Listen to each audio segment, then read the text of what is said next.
kami dari kelompok 11 akan mempresentasikan tentang sistem penilaian.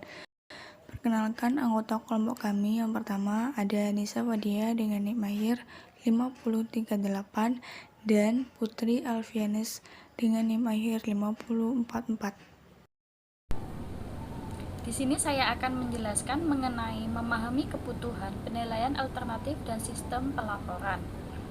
Untuk yang pertama yaitu menggunakan penilaian alternatif dengan tepat.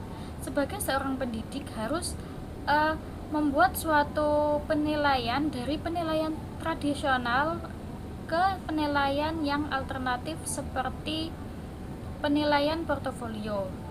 Jika seorang pendidik masih menggunakan penilaian tradisional, maka catatan penilaian harus disesuaikan dengan jenis laporan tersebut. Yang artinya, jika laporan tersebut membandingkan kemajuan siswa, maka guru harus bertanggung jawab bagaimana cara mereka menentukan nilai dari perbandingan tersebut.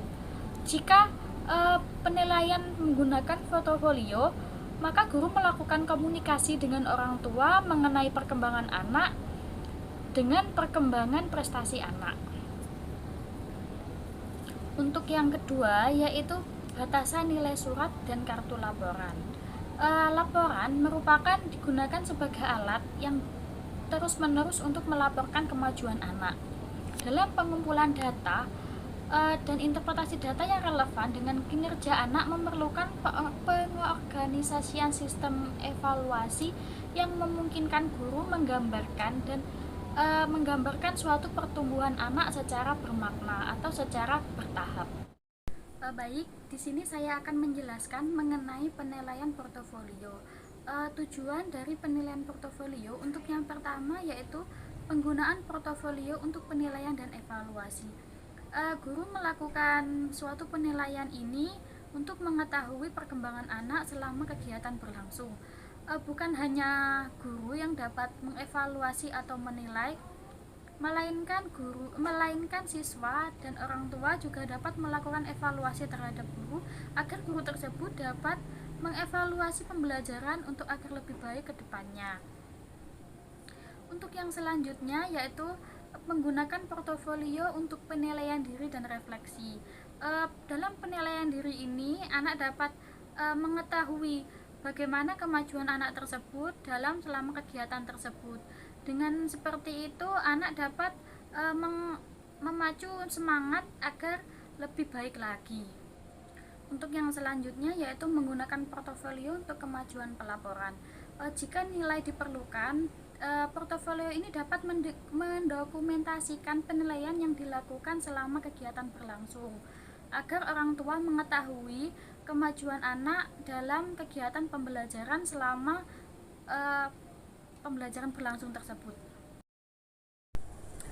Untuk selanjutnya yaitu pengaturan portofolio. Untuk yang pertama yaitu jenis-jenis portofolio. Untuk yang pertama, jenis pertama portofolio kerja, yang kedua portofolio evaluatif, yang ketiga portofolio pilihan, yang keempat yaitu portofolio arsip.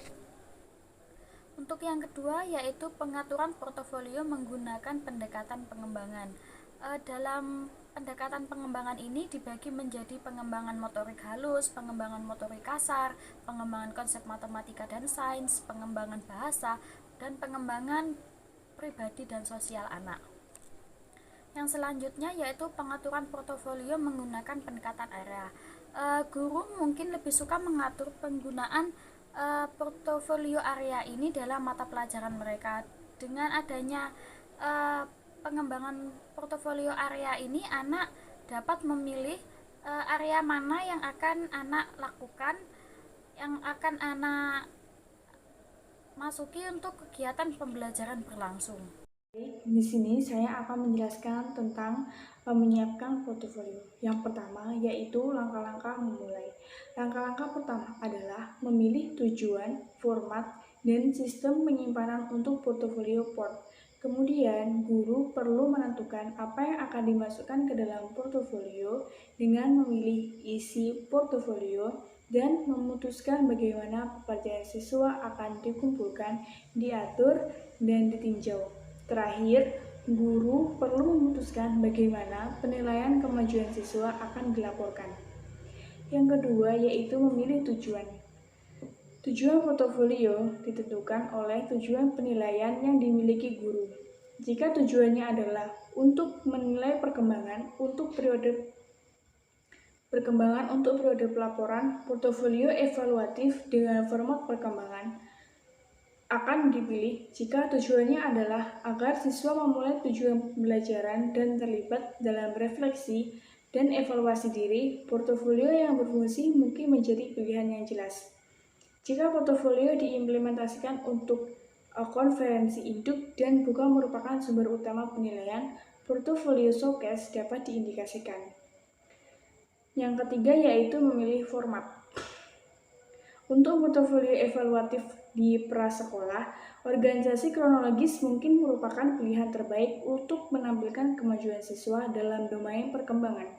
Jika guru menggunakan kurikulum tematik, materi yang ditempatkan dalam portofolio mungkin diatur menurut topik tematik. Yang selanjutnya yaitu memilih sistem penyimpanan. Beberapa wadah penyimpanan yang disarankan termasuk yaitu sebagai berikut. Yang pertama yaitu folder file yang diperluas. Yang kedua ada folder Sinar X. Ada yang ketiga kotak pizza. Keempat tas belanja dijepit satu sama lain. Yang keempat ada amplop surat berukuran besar, kotak perlengkapan kantor, koper kertas, kotak sepatu yang berisi folder file, peti plastik maupun CD-ROM. Yang kedua yaitu mengidentifikasi komponen portofolio. Berdasarkan tujuan dan format portofolio, keputusan sekarang harus dibuat tentang isi portofolio. Akankah portofolio untuk anak usia 4 tahun mencakup semua domain perkembangan atau hanya literasi? Apakah portofolio port area konten adalah untuk matematika dan sains atau seni bahasa? Akankah portofolio hanya mencakup pekerjaan siswa atau apakah penilaian guru akan disertakan? Ada banyak kemungkinan untuk menentukan apa yang akan masuk ke dalam portofolio yang akan bervariasi sesuai dengan tingkat perkembangan anak dan tujuan dalam portofolio. Selanjutnya yaitu mengumpulkan dan mengatur pekerjaan. Ketika proses portofolio sedang berlangsung, guru dan anak-anak membuat keputusan tentang bagaimana mereka akan mengumpulkan dan mengatur entry untuk portofolio. Secara berkala, selama periode penilaian atau waktu lain yang ditentukan, potongan dipilih untuk portofolio. Guru juga dapat memilih sampel untuk portofolio dari kegiatan penilaian atau tes yang telah dilakukan, daftar periksa, skala penilaian, esai, dan bukti kerja lainnya. Rubrik untuk kerja individu dan kelompok akan dimasukkan dalam tugas. Ketika tiba waktunya untuk menganalisis portofolio, guru, anak, atau guru dan anak-anak akan membuat pilihan akhir untuk portofolio. Selanjutnya yaitu memilih penilaian portofolio.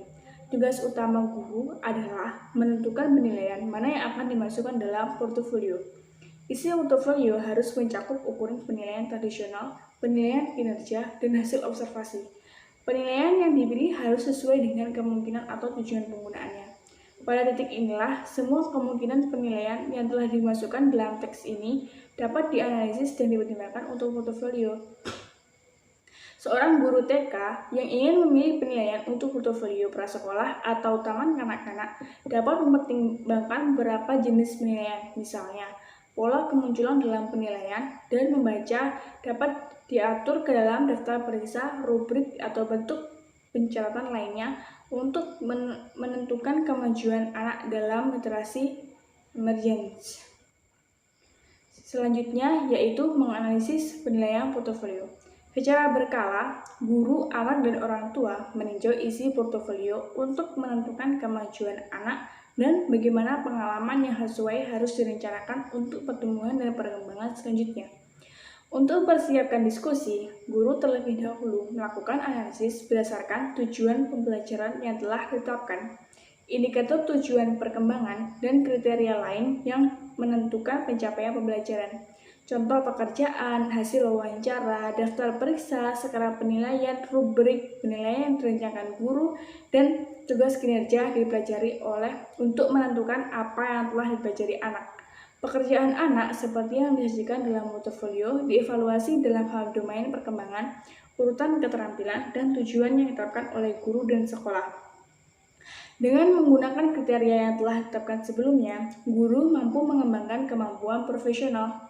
Selanjutnya yaitu strategi untuk mengembangkan portofolio yang berhasil.